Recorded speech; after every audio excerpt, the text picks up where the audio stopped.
माझे नाव अनुष्का अनिल सुपेकर. मी इयत्ता 4थी मध्ये शिकते. आम्ही सर्वजण तुम्हाला एका नाटिकेतून मातीचे महत्त्व समजावून सांगणार आहोत. चला तर बघूया एक सुंदर नाटिका.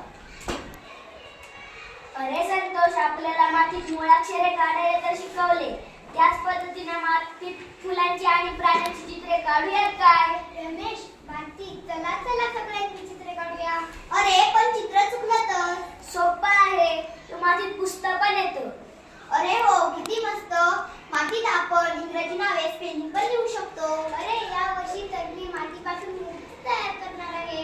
तू माती कुठून आणणार? आमच्या शेतातून. आमच्या शेतात मस्त काळी माती आहे, म्हणून भाजीपाला आणि भाताचे पीक सुद्धा खूप येते. भारती, तुला तो खडक दिसतो का? बघ, त्याच्यावर काही उगला आहे का? काहीच नाही. असे का बरं झाले असेल? कारण तिथे अजिबात माती नाही. अरे, काय करताय या मातीत?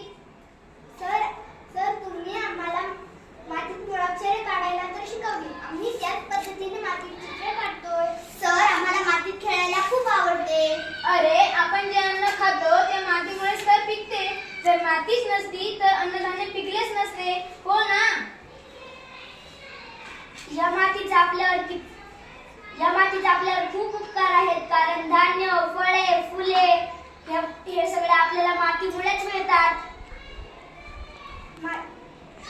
हो, बरोबर आहे. इतकेच कशाला? अरे, आजूबाजूची घरे पहा. भिंती मातीच्याच आहेत ना. भिंती बांधण्यासाठी विटा लागतात, त्या सुद्धा मातीच्याच आहेत ना. म्हणून मातीचे जतन करायला हवे. माती वाहून जाता कामा नये. खरंच सर, किती उपयोगी आहे ही माती. तिच्या रक्षणासाठी आपल्याला काय करता येईल? आपण झाडे लावूया, छोटे छोटे बंधारे बांधूया, म्हणून मातीची धूप होणार नाही.